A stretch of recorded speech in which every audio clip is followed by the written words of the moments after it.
Avez-vous déjà ressenti cette sensation désagréable d'être suivi ? Vous avez peut-être même déjà été pris en filature, mais si vous m'écoutez aujourd'hui, c'est que vous êtes sain et sauf. D'autres n'ont pas eu cette chance. Ils se sont aventurés sans le savoir sur un territoire extrêmement dangereux. En tout cas pour eux, parce que pour les autres, c'est un terrain de jeu.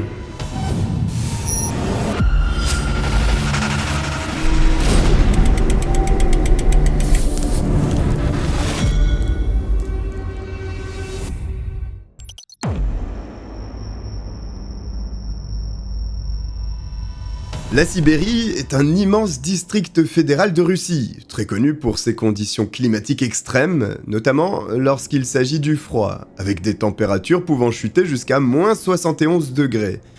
C'est peut-être ce qui explique qu'il n'y a pas foule dans cette région, puisqu'en moyenne il y a 3 habitants par kilomètre carré. Ceci a pour bénéfice de laisser la nature en paix, la présence humaine étant dévastatrice la plupart du temps. Mais pas en Sibérie, où les joyaux de ce territoire peuvent se développer comme la taïga, la toundra, ou encore le lac le plus profond du monde, le lac Baïkal, tout proche de la frontière avec la Mongolie. Juste à côté de ce lac se trouve l'une des villes les plus peuplées de Sibérie, Irkoutsk, avec ses 600 000 habitants. Elle est non seulement une grande cité, mais en plus, elle accueille de nombreux étudiants dans un quartier dédié aux études universitaires. C'est une place importante en plein cœur de la Russie. C'est d'ailleurs ici que viennent au monde 2 jeunes garçons, Artyom Anoufriev, né le 4 octobre 1992, et quelques mois plus tard, le 24 mars 1993, Nikita Litkin. Ni l'un ni l'autre n'aura réellement une douce enfance. C'est même tout le contraire, avec des moments assez terribles. Dans le cas d'Artyom, celui-ci n'a pas connu son père, et si l'on s'en réfère uniquement à son attitude vis-à-vis de ses amis, il ne semble pas que l'absence de figure paternelle fût si dommageable pour sa capacité à s'intégrer socialement ou interagir avec d'autres personnes. Seulement, les apparences sont souvent trompeuses. Le passé d'Artyom n'échappe pas à la règle. Il n'est pas le seul affecté par la disparition de son père, puisque Nina, la mère d'Artyom, a visiblement souffert de la mort de son époux, ne parvenant jamais à faire le deuil de cette disparition, la plongeant régulièrement dans des phases dépressives. Tout comme pour son fils, si une personne rencontre Nina puis échange quelques instants avec la femme, elle apprendrait certainement qu'elle est comptable dans une compagnie d'assurance, qu'elle élève seule son fils du mieux qu'elle peut et paraîtrait avoir la vie de millions d'autres Russes. Pourtant, c'est un peu plus compliqué. Nina, en réalité, dicte la moindre ligne de conduite que son enfant doit suivre. Elle est particulièrement sévère. Elle inculque des valeurs rudes à Artyom, comme celle de ne jamais faire confiance à qui que ce soit, toujours se méfier et finalement détester autrui. D'ailleurs, son garçon est directement témoin du comportement de sa mère, qui n'hésite aucunement à faire des remontrances virulentes à l'égard des professeurs de l'école où Artyom est scolarisé, notamment lorsque des mauvaises notes sont distribuées à son fils. Entendez par là qu'elle ne faisait pas que se plaindre de l'enseignement dispensé. Elle est véritablement véhémente envers le personnel de l'école et se présente fréquemment au point que certains enseignants vivent cette situation comme du harcèlement. Ce qui conduit les équipes pédagogiques à offrir une seconde chance à Artyom quand ce dernier n'avait pas bien performé lors d'un test, dans le seul but de ne pas avoir à être confronté à Nina pour expliquer la raison de cette mauvaise note. Une mesure qui vous permet peut-être de mieux saisir la lourde présence de Nina sur le corps enseignant. Simplement, ce n'est pas aussi simple, parce que la femme finit par se rendre compte des procédures exceptionnelles dont bénéficie son fils. Cela amène donc Nina à se présenter à nouveau à l'école. C'en est trop pour certains professeurs qui refusent de donner leçon à la classe du jeune Artyom afin d'éviter toute confrontation avec sa mère. Cette omniprésence de la mère dans la scolarité de son enfant est le reflet de ce que subit Artyom à la maison. Il n'a aucun répit. Il est surcontrôlé et sa mère a une opinion sur le moindre de ses gestes qu'il exécute. Au-delà de se prononcer constamment sur les agissements de son fils, elle les dirige également, allant jusqu'à la coupe de cheveux qu'il doit porter sans que son avis soit recueilli en amont. Une situation qui au départ est compliquée pour le garçon qui ne parvient pas réellement à se faire d'amis. La présence constante de sa mère à l'école et le fait qu'elle s'impose dans les moindres choix de vie de son fils rebute les autres élèves qui l'ignorent d'abord. La situation s'améliore néanmoins au gré des années de scolarité, Artyom réussissant à se faire de plus en plus d'amis. L'adolescent prend goût à ses moments de jeunesse, ce qui affecte ses résultats scolaires en baisse et nécessairement rend sa mère inquiète. Cependant, la fin du lycée se passe relativement bien. Artyom obtient son diplôme de fin d'études. Bien que les résultats ne soient pas mirobolants, cela suffit. C'est alors qu'intervient un moment intéressant, puisque peu avant la fin du cursus, une vidéo est réalisée par l'école. Dans celle-ci, les élèves doivent se prononcer sur ce qu'est le bonheur selon eux. Et Artyom dira face à la caméra qu'il ne sait pas ce qu'est le bonheur, mais qu'il aimerait beaucoup le découvrir. Après ça, le jeune homme a entamé son parcours universitaire en médecine, en parallèle de quoi il occupe un poste d'assistant au sein du musée de la ville comme travail d'appoint. Encore une fois, la vie d'Artyom en surface apparaît tout à fait classique. Pourtant, avec les années de discours tenus par sa mère, selon laquelle il faut haïr les autres, un événement va se produire et accentuer encore un peu plus cette haine enfouie chez le jeune homme. Utilisateur régulier d'Internet, il parcourt fréquemment les réseaux sociaux russes de ces années et entre en discussion avec des Arméniens de la région. Simplement, les échanges ne sont pas cordiaux du tout. Ils sont virulents, ce qui conduit le groupe de personnes insultées par Artyom à partir à sa rencontre pour en découdre. Finalement, le jeune homme est repéré puis agressé violemment. Voici un événement qui vient exacerber la haine qu'Artyom avait en lui, bien qu'il soit à l'origine des provocations. Cette colère augmente encore un peu plus quand une plainte est déposée à l'encontre des agresseurs mais qu'aucune poursuite n'est engagée. C'est alors que le garçon sombre définitivement dans la noirceur la plus totale, mais il n'est pas seul. Nikita Litkin, à l'instar de son ami Artyom, n'a pas connu une enfance joyeuse, son père étant présent seulement par intermittence, et comme s'il n'avait pas le choix en réalité, ou plutôt comme un choix par défaut.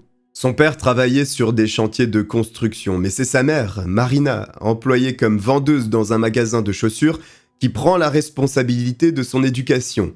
Le père de Nikita ayant quitté le foyer familial alors que le garçon était au collège pour rejoindre une autre femme avec qui il aura un enfant.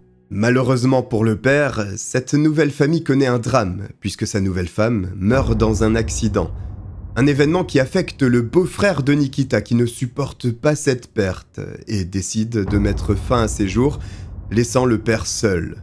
C'est alors qu'il décide de revenir auprès de sa première femme. Mais évidemment, la tragique situation qu'il a connue ne permet pas de redémarrer une histoire sereine. Et le père quittera, puis reviendra sans cesse auprès de Marina et Nikita. Le garçon est très affecté par ces allers-retours incessants de son père. Il comprend bien que ce dernier n'a pas réellement d'amour pour eux, et cela fait mal à Nikita.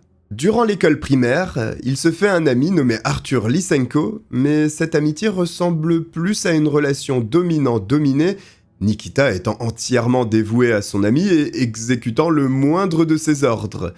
Simplement, même s'il est traité comme un objet, grâce à Arthur, il réussit à être intégré, malgré son comportement particulièrement introverti. Marina remarque que son fils n'est que la marionnette de son copain Arthur et lui indique qu'il doit s'opposer quand il n'apprécie pas les idées de son ami. Ce qu'il fait finalement et l'emprise d'Arthur finit par diminuer drastiquement. Autrement, sur le plan scolaire, Nikita est un bon élève. Il est félicité régulièrement par ses professeurs, malgré un intérêt mitigé pour l'école en réalité. Mais ses bons résultats le conduisent à intégrer une classe avec une spécialité en mathématiques.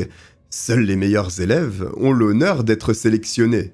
Pourtant, cela déplaît à Nikita, qui ne s'acclimate pas du tout à ce nouvel environnement. Il est esseulé, et cela a pour conséquence d'affecter drastiquement ses résultats scolaires. Bien qu'il reste un bon élève, il est désormais loin des félicitations. D'ailleurs, ses relations avec les autres élèves se dégradent. Des disputes éclatent avec certains de ses camarades, qui ont enclenché en représailles un harcèlement conséquent à l'égard de Nikita. Pour se venger, l'adolescent n'a pas hésité à se faire justice lui-même, en rackettant l'un de ses harceleurs et en cambriolant la maison d'un autre. La personnalité du garçon commence à basculer vers la violence. Sa mère ne le remarque pas immédiatement, puisque elle aussi connaît des moments compliqués, et pour les traverser, se tourne vers la religion à laquelle elle consacre énormément de temps. En parallèle, ses heures de travail augmentent également, ce qui fait qu'elle n'apporte plus autant d'attention à son fils qu'auparavant. Mais l'état psychologique de son enfant se dégrade à vue d'œil, et elle finit par comprendre qu'il faut agir. Elle envoie Nikita consulter un psychologue qui prodigue des conseils relativement simples. Après avoir discuté avec l'adolescent, il est clair que Marina occupe une place omniprésente dans sa vie.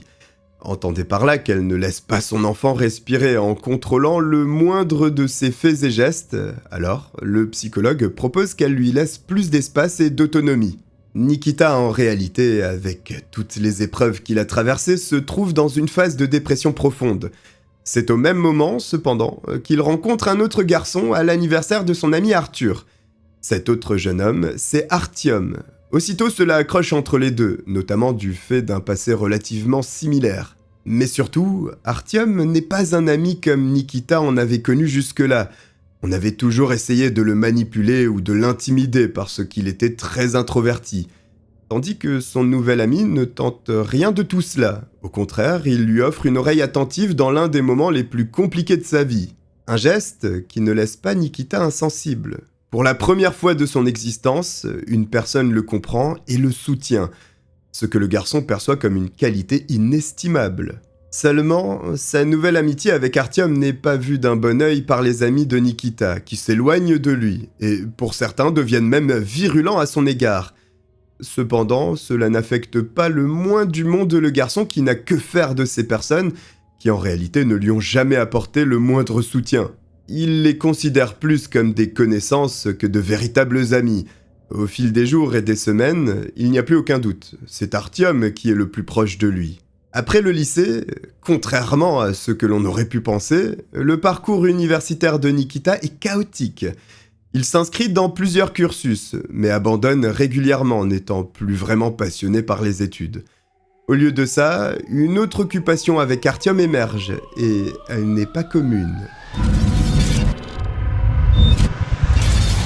Avec l'émergence d'Internet, Nikita et Artyom passent énormément de temps sur le web, ce qui les conduit à découvrir les histoires macabres des tueurs en série russes.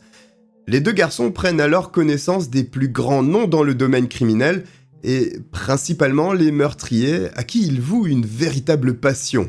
Ils s'informent sur l'histoire de ces tueurs, les procédés que ces derniers ont utilisés pour mettre un terme à la vie de leurs victimes, et créent même des groupes de discussion sur Internet à propos de ces meurtriers pour échanger avec d'autres personnes intéressées par le sujet. Simplement, il ne s'agit pas là uniquement d'un échange d'informations pour comprendre l'histoire d'un tueur ou savoir qui étaient les victimes et pourquoi elles avaient été ciblées, pas du tout. Ce sont en réalité des hommages qui sont rendus à ces monstres. Andrei Chikatilo, par exemple, l'un des plus notoires tueurs en série russes, mais aussi l'un des plus cruels, a eu droit aux considérations des deux jeunes hommes qui ont célébré l'anniversaire de sa mort. Artyom et Nikita ne se contentent pas d'écrire quelques lignes sur Internet. Ils forment un groupe de musique dont la particularité est la brutalité des paroles qu'ils rédigent. Il y a une véritable fascination pour les actes violents, le côté noir de l'être humain, et ils l'expriment sur Internet ou à travers la musique. Cependant, il n'y a pas d'action violente de leur part. Que ce soit Marina ou Nina, les mamans des deux garçons, qui n'apprécient pas vraiment qu'ils soient amis, chacune d'elles pensant que leur fils est influencé par l'autre, ne remarquent aucun changement dans l'attitude de Nikita ou Artyom. Pourtant, il se passe des choses. L'entourage des deux jeunes hommes commence à s'éloigner. Leurs amis les trouvent étranges, presque dérangeants, et à force de s'isoler, Nikita et Artyom finissent par passer tout leur temps libre ensemble. Cela ne les importune pas du tout, ils s'entendent à merveille et jamais personne n'a pu les comprendre aussi bien, alors pourquoi traîner avec quelqu'un d'autre ? La formation de ce duo exclusif est aussi un moment charnière pour les deux garçons, parce que leur comportement vis-à-vis de leurs mères respectives change du tout au tout. Artyom entre en conflit ouvert avec sa mère, Nina, qui voit l'éducation de son fils se retourner contre elle. En lui apprenant à haïr autrui, Artyom a finalement choisi que le contrôle permanent de sa mère sur sa vie était un motif suffisant pour la détester elle aussi. Ils entrent en conflit. D'abord, ce sont des disputes récurrentes qui surviennent. Puis le ton monte, et les discours tenus par l'un et l'autre, qui campent chacun sur leur position, deviennent progressivement très virulents. Enfin, cela se transforme en affrontement physique, avec Artyom qui n'hésite plus à frapper sa propre mère. Les altercations sont audibles dans tout l'immeuble où il réside, et les voisins sont témoins de la dureté des disputes qui se produisent dans l'appartement. Nikita également voit la relation avec sa mère se dégrader, mais dans un tout autre contexte. Il n'y a pas de dispute, il n'y a pas de violence, et pour cause, le garçon décide d'éviter sa mère et le moindre contact qu'il pourrait avoir avec elle. Il devient un véritable fantôme, alors qu'ils vivent sous le même toit. Nikita, dont l'état mental était déjà friable, voit celui-ci s'effondrer encore un peu plus, au point que cette fois-ci, des symptômes physiques apparaissent. Il est fatigué, il accumule les insomnies du fait d'une dépression profonde dans laquelle il plonge, et devient de moins en moins lucide. En parallèle, Artyom et Nikita continuent de s'influencer l'un l'autre. À force de naviguer sur Internet, ils commencent à créer des affinités avec des membres d'un groupe russe extrémiste, mais aussi raciste. Si les deux garçons semblent attirés par cette sombre organisation, c'est parce qu'on leur octroie de l'attention et de l'importance, ce qui n'était absolument pas le cas dans leur vie jusque-là. Seulement, il n'y a qu'Artyom qui est autorisé à rester dans le groupe finalement, puisqu'il est découvert que Nikita a des origines géorgiennes, ce qui est intolérable pour faire partie de l'organisation. Cela n'empêche pas Artyom de partager à son ami ce qui se dit avec les membres du groupe. Et bien entendu, ce sont des discours de haine, racistes et violents qui sont prononcés lors des réunions. Artyom apprécie l'idéologie. Cependant, il apparaît qu'il n'y a aucun passage à l'acte, uniquement du discours, ce qui est assez ennuyeux et barbant, dans la mesure où le duo voue déjà une admiration certaine au tueur en série, et n'est pas vraiment impressionné par de simples menaces orales répétées constamment lors de regroupements. D'ailleurs, en découvrant les multiples tueurs russes, Artyom et Nikita tombent sur les actes perpétrés par un autre duo, celui composé de Viktor Sayenko et Igor Suproniuk, qui ressemble étrangement à Artyom et Nikita. Ces derniers, en découvrant le massacre des monstres de Dnipropetrovsk, sont immédiatement fascinés par l'œuvre macabre réalisée et souhaitent la poursuivre en reprenant le flambeau. Si vous souhaitez connaître les détails de cette affaire, je l'ai traité, et vous pourrez retrouver l'histoire des monstres de Dnipropetrovsk sur la chaîne et accrochez-vous bien, parce que c'est une affaire absolument terrifiante. La fascination des deux garçons pour leur monstrueuse idole les conduit donc à envisager de commettre des crimes eux-mêmes. À ce stade, Nikita ainsi qu'Artyom se retrouvent totalement isolés, gangrénés par l'idée horrible de tuer des gens, et il n'y a absolument rien qui puisse les remettre dans le droit chemin ou leur faire entendre raison. Ils n'ont plus d'amis, les liens avec leur famille sont totalement brisés, et la voie est donc grande ouverte pour parfaire l'héritage d'Igor Suproniuk et Viktor Sayenko. C'est décidé, ils vont passer à l'acte. Il est temps d'exprimer la haine qu'ils ont accumulée depuis plusieurs années maintenant par un meurtre concret, et le plus violent possible.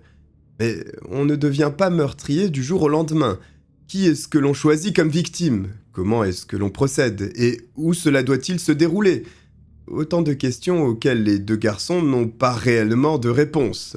Alors, ils se mettent d'accord ensemble pour parcourir les rues d'Irkoutsk, principalement le quartier universitaire de la ville, entre 18h et 22h, une plage horaire qui devrait laisser suffisamment de temps pour planifier un premier crime. Dans un premier temps, ils repèrent des personnes à qui ils aimeraient ôter la vie. Mais encore une fois, ne devient pas un tueur qui veut. Ils ont besoin de plusieurs jours pour réellement se préparer.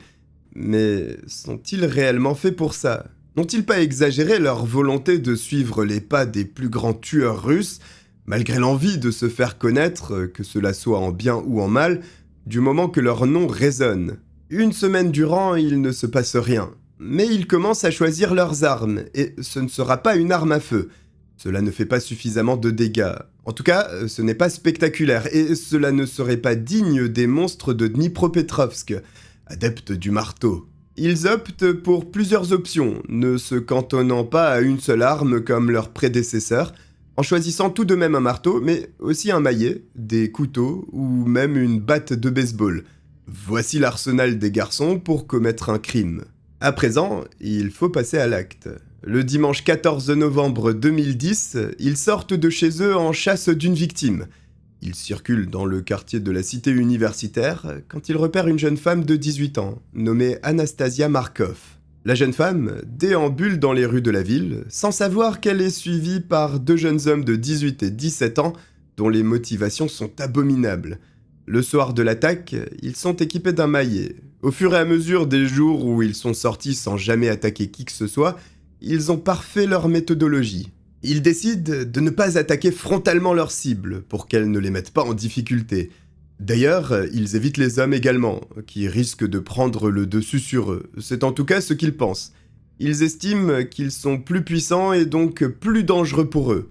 Ils suivent donc discrètement Anastasia. Ils accélèrent pour arriver à sa hauteur dans son dos sans qu'elle n'entende quoi que ce soit, puis assènent des violents coups de maillet. La jeune femme s'écroule. Elle est inerte et voici les deux garçons qui ont fait le plein d'adrénaline. Mais maintenant, que faire ? Ils sont dans une situation inédite pour eux, pris de panique tout de même puisqu'ils se tiennent debout en pleine rue aux côtés d'un cadavre. Leur réflexe les pousse à s'enfuir presque instantanément après leur premier meurtre, satisfaits. Enfin, c'est ce qu'ils pensent. Ils ont beau rentrer chez eux, fiers d'avoir franchi le pas et d'être enfin des tueurs comme leurs idoles, en réalité ils ne le sont pas, parce qu'Anastasia a été plus maligne qu'eux. Aussitôt après les premiers coups de maillet, elle s'est effondrée en feintant son décès. Elle a eu la chance qu'il s'agissait de la première mise en pratique du duo et que celui-ci était inexpérimenté, parce que dès lors qu'elle s'est laissée tomber au sol, ni Artyom ni Nikita n'apportaient de coups supplémentaires pour s'assurer qu'elle était bien morte. Une fois certaine que ses agresseurs n'étaient plus dans les parages, gravement blessés, elle s'est immédiatement rendue à l'hôpital avant de signaler l'agression auprès de la police locale. Seulement, comme rien ne lui a été dérobé, les autorités n'ont pas jugé utile d'aller plus loin dans la procédure, malgré une violente agression en pleine rue d'un quartier relativement calme. Pourtant, Anastasia, bien que l'assaut fût porté sournoisement par derrière, a réussi à apercevoir brièvement ses assaillants. Elle a essayé coûte que coûte de délivrer ses informations précieuses aux policiers, mais ceux-ci ne prennent pas du tout au sérieux la jeune femme, qu'ils font sortir du poste de police.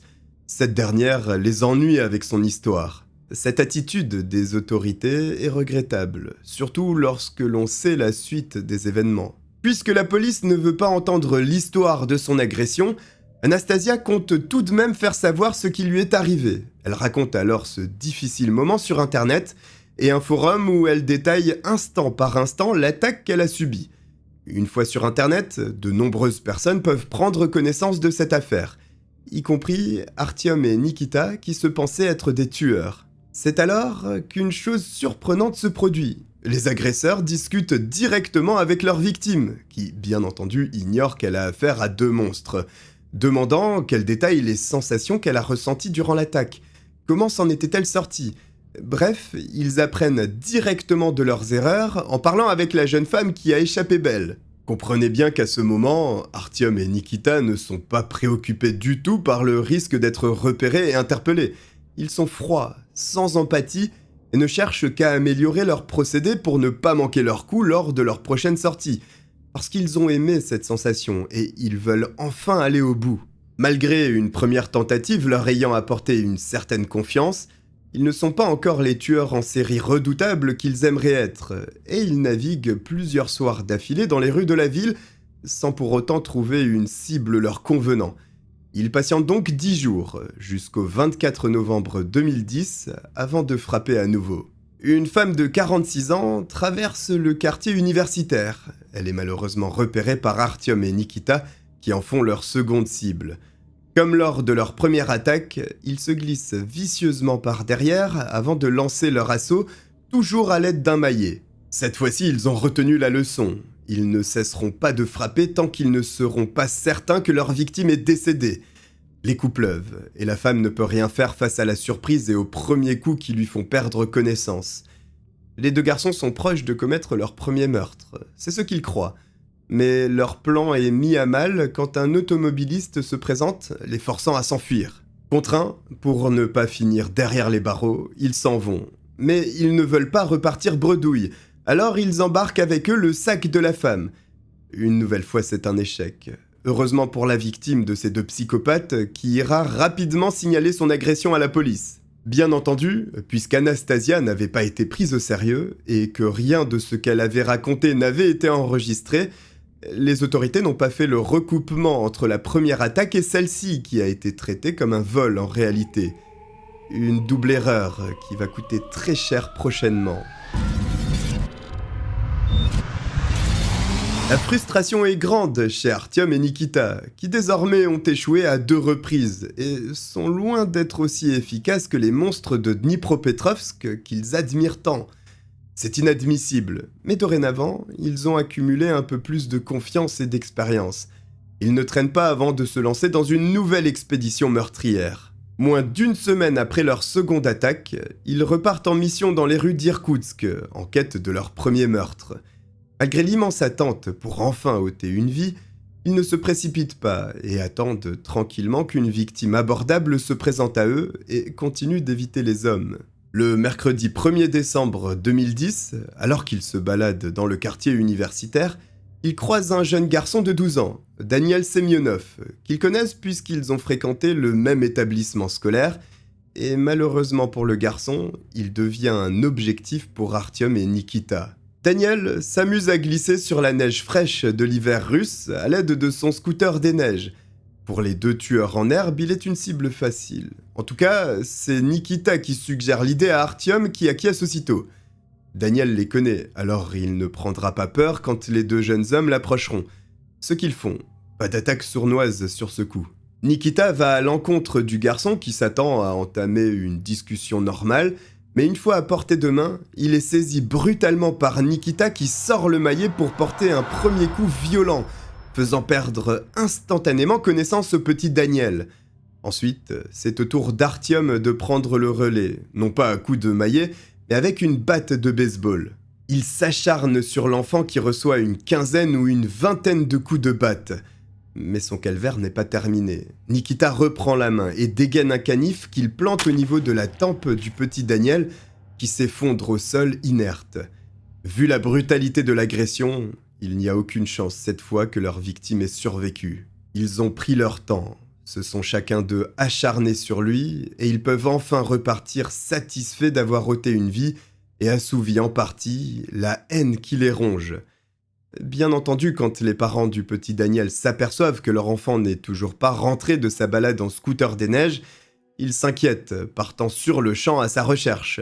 Les minutes sans la moindre nouvelle de leur enfant paraissent des heures, mais les recherches portent leurs fruits et les parents découvrent Daniel dans une mare de sang au milieu de la neige.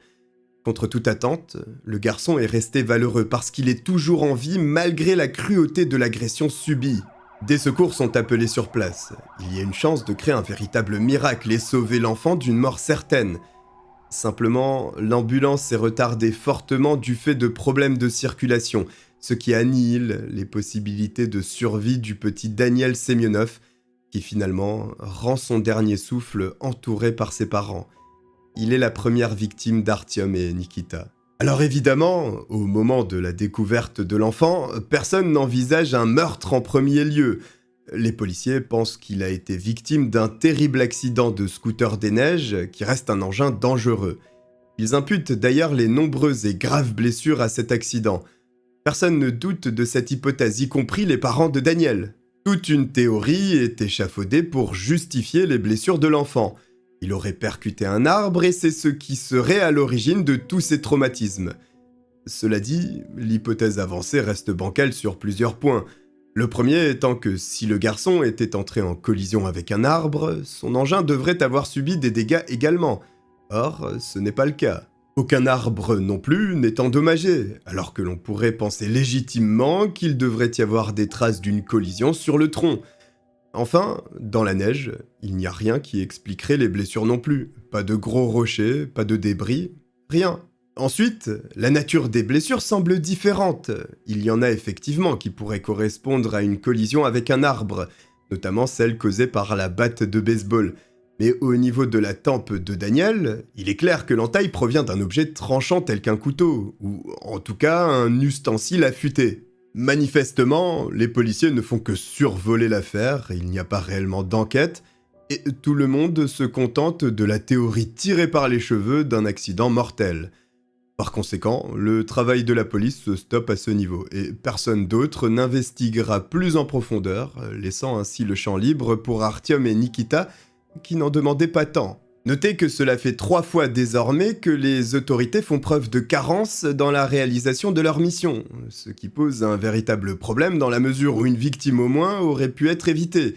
Et surtout, les tueurs auraient pu être interceptés avant même d'avoir commis un meurtre. Au lieu de cela, le petit Daniel Semyonov a servi d'entraînement à des tueurs qui ne sont qu'au début de leur macabre carrière. 2 semaines après ce premier meurtre, le jeudi 16 décembre 2010, dans le quartier de l'université, Olga Pirog, une femme de 69 ans, chercheuse à l'Institut de recherche en physique de la faculté, passe tout proche de l'endroit où le petit Daniel Semyonov a tragiquement perdu la vie. Tristement pour elle, ce soir-là, elle entre dans le radar d'Artyom et Nikita qui, avant de passer à l'attaque, lancent un enregistrement audio qui capture leur conversation à propos de la stratégie qu'ils vont adopter pour mettre fin à la vie de la pauvre femme. Ils ne coupent pas l'enregistreur qu'ils gardent allumé, y compris au moment où ils lanceront l'attaque. Leur technique avait bien fonctionné, semble-t-il, lors du meurtre de l'enfant, alors ils vont la conserver lors de cette 4e tentative. Nikita arrive par derrière, puis immobilise Olga. C'est alors qu'Artyom poignarde rapidement et plusieurs fois la victime qui s'écroule au sol. Ensuite, c'est un acharnement sauvage qui débute. La femme est laissée pour morte en pleine rue. Elle a été transpercée plus de 30 fois par la lame d'un couteau.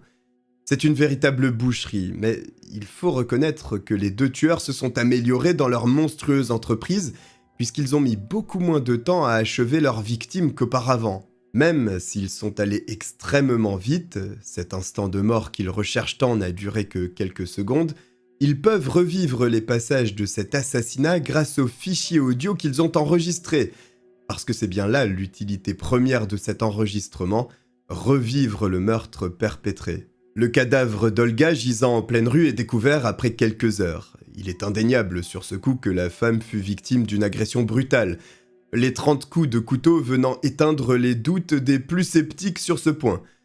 Ce qui paraît curieux pour les policiers, et qui n'aurait pas dû l'être, est qu'aucun effet personnel de la victime n'a été dérobé. Pendant ce temps, Artyom et Nikita ne se font pas discrets du tout. Ils se vantent des meurtres commis sur des forums, dans des groupes sur les réseaux sociaux, et partout où il leur est possible d'en parler sur Internet. Ils ne se cachent pas du tout, donnant ouvertement des détails sur la façon dont ils ont procédé, qui était la victime, ou l'endroit choisi pour l'exécution. Le duo ressent une certaine supériorité, une domination, et le droit de vie ou de mort sur chacune des personnes qu'ils croisent dans la rue. Ce sont leurs mots, ils se considèrent presque comme des dieux à travers leurs actes. Simplement, Internet étant un lieu regorgeant d'usurpateurs, d'arnaqueurs et de mythomanes, personne ne croit un seul mot de ce que racontent Artyom et Nikita. Qui serait assez stupide pour venir avouer des crimes dans un endroit où les écrits sont indélébiles et traçables? C'est dur à croire, mais manifestement il y a au moins 2 personnes pour le faire. Mais visiblement, cela ne va pas leur porter préjudice. Les autres personnes avec qui ils échangent pensent qu'ils se sont uniquement renseignés sur les meurtres et qu'ils essayent de s'approprier des crimes qu'ils n'ont pas commis. Notez que ces discussions en ligne ne sont pas succinctes. Ce ne sont pas 1 ou 2 messages échangés ici et là, mais bien plusieurs centaines sur plusieurs jours. Les tueurs s'exposent donc au grand jour sans aucune crainte. À ce stade, Artyom et Nikita ont déjà enlevé la vie à 2 personnes. Ils sont donc enfin des tueurs, mais n'ont pas encore atteint le niveau de ceux qu'ils idolâtrent, puisque pour être considéré comme un tueur en série, il faut prendre la vie d'au moins 3 personnes sur des périodes différentes. Les 2 jeunes hommes se préparent pour enfin entrer dans la catégorie de ceux qu'ils admirent, et c'est prévu pour le mercredi 29 décembre 2010. Ce jour, Inessa Svetlova, une jeune femme d'une trentaine d'années, traverse le quartier universitaire devenu territoire de chasse du duo maléfique. Il est 18h, horaire auquel les tueurs débarquent sur la zone. Inessa marche tranquillement, mais n'est pas à l'aise, et soupçonne une activité anormale derrière elle. Cet instinct la fait se tourner. Elle voit alors Artyom et Nikita tout proches d'elle, visiblement prêts à lancer une attaque. Mais certainement surpris par l'attitude de leur cible, ces derniers ne la frappent pas et se contentent de lui dérober son sac à main. Inessa ne prend aucun risque. Elle laisse volontairement ses affaires aux deux garçons et prend la fuite pour s'éloigner le plus loin possible de ces individus forcément mal intentionnés. Et elle a eu de la chance. Malgré cette tentative échouée, hors de question pour le duo de rentrer. C'est le soir de la consécration pour eux et ils se remettent en chasse. 1 heure après la première agression manquée, à 19h, c'est Yekaterina Karpova qui entre dans le collimateur des deux jeunes hommes. Yekaterina est âgée de 22 ans. Sa session d'entraînement vient de se terminer, puisqu'elle est entraîneur de volley-ball et s'apprête à rentrer chez elle retrouver le futur père de l'enfant qu'elle porte. Elle en est à 8 mois de grossesse et l'heureux événement est prévu pour bientôt. Elle n'est pas seule sur le chemin, puisqu'elle est accompagnée de sa petite nièce, âgée de 6 ans, Olia Averina, qui fait le trajet en sa compagnie. Seulement, traverser le quartier de l'université à 7 heures, c'est aussi prendre le risque de croiser Artyom et Nikita. C'est précisément ce qu'il se produit, les deux garçons ayant repéré Yekaterina et Olia. Olia est une enfant de 6 ans, elle ne pense pas à être sur ses gardes quand elle marche dans la rue. L'attention de Yekaterina est prise par la conversation qu'elle entretient au téléphone. C'est une situation idéale pour une attaque surprise de la part du duo, qui ne se fait pas prier. Les deux jeunes hommes s'approchent sournoisement et silencieusement par derrière, afin de se positionner à portée de leur future victime. Ils parviennent à saisir Yekaterina, qui, de toute manière enceinte de 8 mois, est limitée dans ses mouvements. En revanche, Artyom échoue à se saisir de l'enfant et Olia réussit à s'échapper, malgré un violent coup reçu au niveau du foie. Les tueurs ne poursuivent pas la fillette et se concentrent sur Yekaterina qui les supplie de ne rien lui faire subir car elle est enceinte.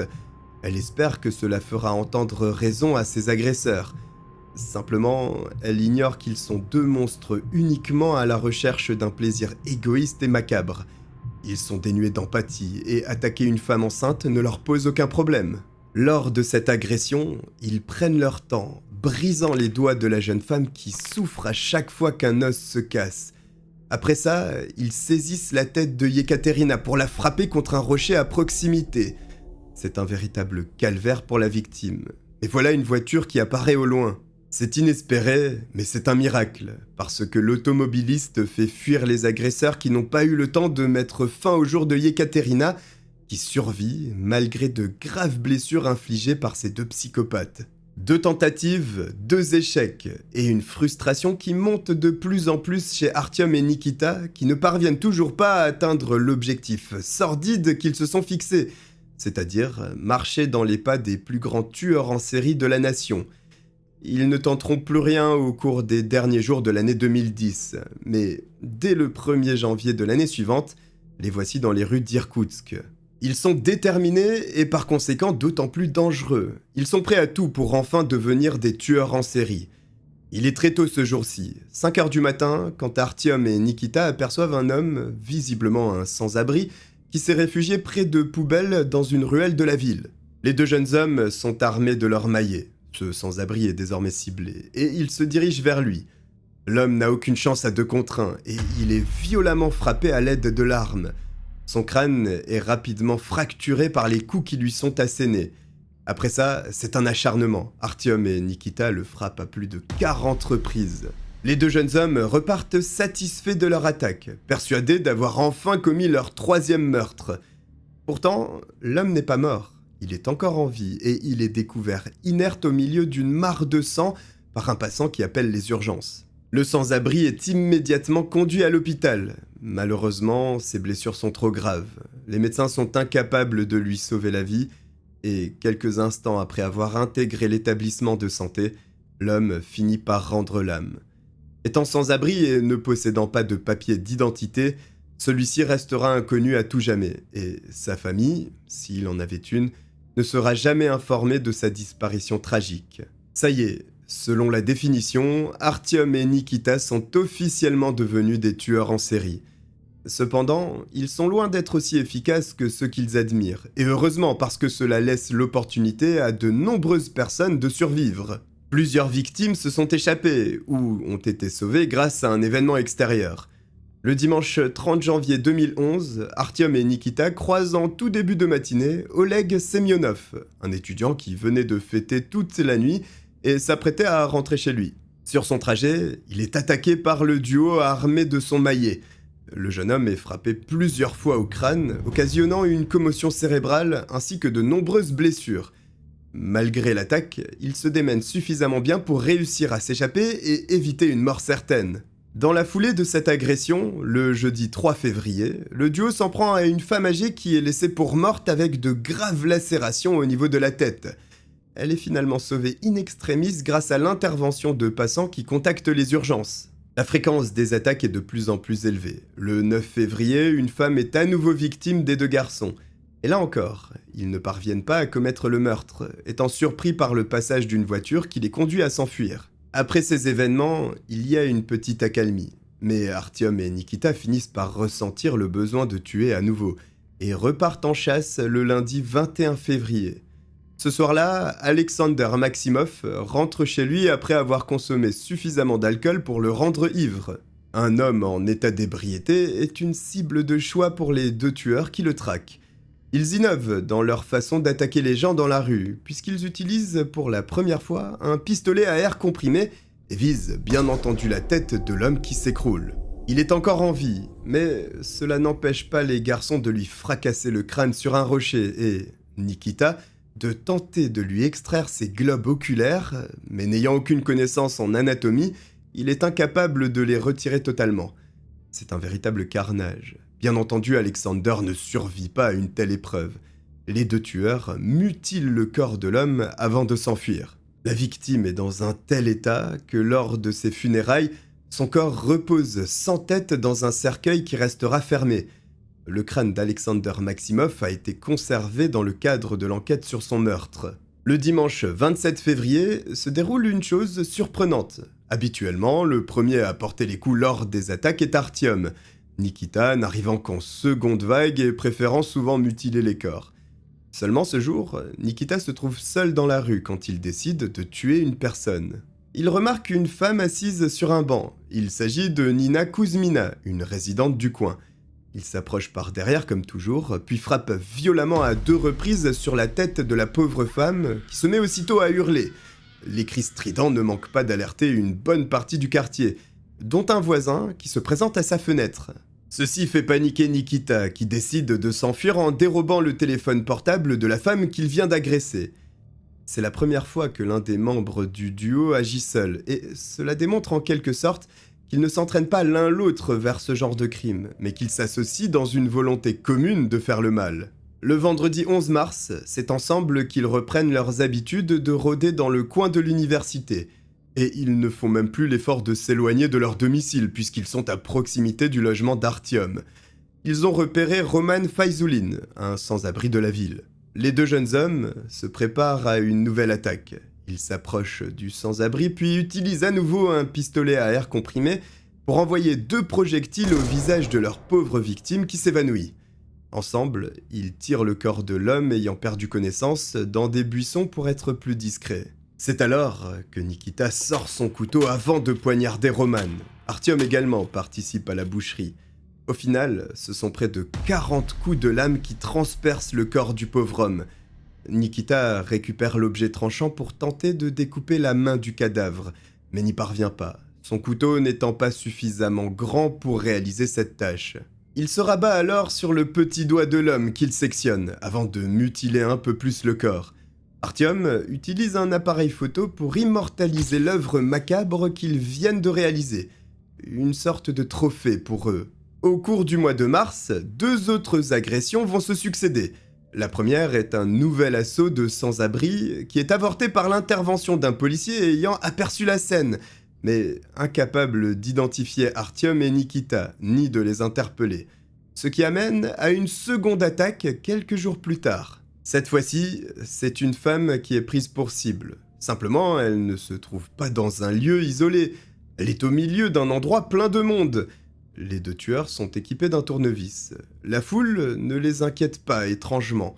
Ils s'approchent et poignardent violemment et rapidement la femme à l'aide de leur ustensile, puis volent son sac à main avant de s'enfuir. La police n'a toujours aucune idée de l'identité des personnes derrière ces crimes, et en réalité ne fait pas de rapprochement entre les affaires, alors pourtant qu'elles se déroulent toutes dans le même secteur géographique. C'est ainsi que le dimanche 3 avril 2011, Artyom et Nikita redescendent dans la rue pour continuer leur œuvre. Ce soir-là, ils croisent le chemin d'une sans-abri nommée Aleftina Kuidina, âgée de 63 ans. Les deux garçons se sont approchés d'elle tranquillement avant de se jeter sur leur victime et de la poignarder à de nombreuses reprises, ce qui a entraîné sa mort. À ce moment, après avoir tué 6 personnes désormais, Artyom et Nikita pensent qu'ils sont intouchables. Ils ne sont pas recherchés, ont déjà parlé ouvertement des crimes, et cela n'a rien changé. Alors, ils décident d'imiter leurs homologues tueurs, les monstres de Dnipropetrovsk, en se filmant aux côtés de leur dernière victime. Sur la vidéo, il est possible d'apercevoir clairement le cadavre d'Aleftina. Il apparaît qu'elle a été sévèrement battue, et son visage est déformé après que les garçons se soient amusés à la défigurer à l'aide de leur maillet. Nikita se lance alors dans la mutilation du cadavre en découpant le lobe d'une oreille de la dépouille et à nouveau en essayant d'extraire les yeux de la victime sans y parvenir. La vidéo dure de longues minutes. Une fois terminée, Artyom décide de transmettre ce petit film monstrueux à l'un de ses amis en ligne pour qu'à son tour, il la partage sur des sites et des blogs. Peu convaincu par le potentiel de la vidéo, cet ami est d'abord réticent avant d'accepter finalement. Au bout du compte, la vidéo devient virale en Russie. Elle est partagée des milliers, voire des centaines de milliers de fois, et Artyom, ainsi que Nikita, viennent enfin de gagner leur moment de célébrité, à l'instar de ceux qu'ils idolâtrent. Malgré la vidéo circulant sur internet, la police est incapable de remonter jusqu'aux deux garçons qui ne sont absolument pas inquiétés. Mais les enquêteurs finissent par faire le lien avec les différentes agressions qui se sont déroulées dans le quartier universitaire, et questionnent donc les survivants de ces attaques qui sont nombreux. Certains sont parvenus à apercevoir leurs assaillants, et donnent donc une description aussi précise qu'ils le peuvent. Ceci permet, en recoupant les informations transmises par les témoins, de créer un portrait robot des tueurs recherchés. Malgré cette avancée, il n'y a pas plus de pistes qui s'ouvrent pour les policiers. En revanche, les patrouilles dans le secteur sont multipliées, ce qui fait chuter drastiquement le nombre des agressions. Il n'y en a même plus aucune qui se produit, les tueurs étant certainement dissuadés par la présence régulière de la police dans le quartier de la ville. Un jour, une femme tombe sur l'un des portraits robots distribués par les autorités et remarque une ressemblance avec une personne qu'elle connaît, son petit-fils. C'est si troublant qu'elle rapporte ce portrait robot à l'un de ses fils, qui est aussi l'oncle du garçon. L'homme est également frappé par la ressemblance et décide de se rendre directement où son neveu habite pour tirer l'histoire au clair. L'oncle arrive chez Nikita Litkin, qui n'est pas présent quand il débarque chez lui, mais il fait le tour de sa chambre tout de même et découvre un appareil photo numérique. Par curiosité, il parcourt les fichiers que contient cet appareil. C'est avec horreur qu'il ouvre une vidéo où il est possible d'apercevoir Nikita aux côtés d'Artyom mutiler une femme qui semble déjà morte. C'est un frisson qui traverse l'échine de l'oncle qui ne prend pas le temps de réfléchir et se dirige aussitôt au premier poste de police qu'il croise. La vidéo démontre des actes monstrueux qui conduisent Artyom et Nikita en garde à vue. La police, grâce à l'erreur des deux garçons, finit enfin par mettre la main sur le duo de tueurs qui terrorisent la région depuis plusieurs mois. Seulement, l'instruction des faits durera quasiment 2 ans, parce qu'il y a eu beaucoup de victimes. 6 ont été tués, mais une dizaine ont survécu, et il faut désormais entendre tout ce beau monde. Évidemment, Artyom et Nikita sont placés en détention provisoire. Le procès est compliqué, il faut démêler le vrai du faux. Qui a participé au meurtre? Était-il uniquement 2? C'est une question légitime dans la mesure où Nikita explique lors d'un interrogatoire qu'il y aurait eu d'autres participants avant de se rétracter. La police ne trouvera aucune preuve allant dans ce sens. Seuls Artyom et Nikita seront donc inculpés des meurtres. Ensuite, qui a commis quel meurtre? Une information difficile à obtenir dans la mesure où chacun minimise sa participation, Artyom ne reconnaissant que 2 meurtres par exemple. Nikita, quant à lui, est mineur au moment des faits. A-t-il été influencé par son ami? C'est ce qu'il essaye de démontrer. D'ailleurs, l'opinion publique russe, qui suit de près cette affaire hors norme, est de cet avis. La justice russe rend finalement sa sentence le mardi 2 avril 2013. Bien entendu, Artyom Anoufriev et Nikita Litkin sont reconnus coupables du meurtre de 6 personnes et 9 tentatives de meurtre. Pour ces faits, ils sont condamnés à la prison à vie, dans le cas d'Artyom, et 24 années d'emprisonnement finalement réduits à 20 dans le cas de Nikita. Artyom Anoufriev fera des excuses auprès des familles de victimes, tout en se dédouanant puisqu'il explique n'être impliqué que dans 2 meurtres sur les 6 commis. Nikita Litkin, quant à lui, n'a jamais montré la moindre émotion durant les 2 années de procédure, ce qui fait presque froid dans le dos et remet peut-être en question l'influence qu'aurait eu Artyom sur lui. Quoi qu'il en soit, ces 2 jeunes hommes ont voulu suivre les pas des monstres de Dnipropetrovsk et, malheureusement pour la Russie, ils y sont parvenus. Voici pour cette terrible histoire. Si vous avez apprécié que je vous la raconte, n'hésitez pas à vous abonner et à liker. Vous pouvez me rejoindre sur mes réseaux sociaux indiqués en description. Je vous remercie de m'avoir regardé, je vous dis à très bientôt. Bye.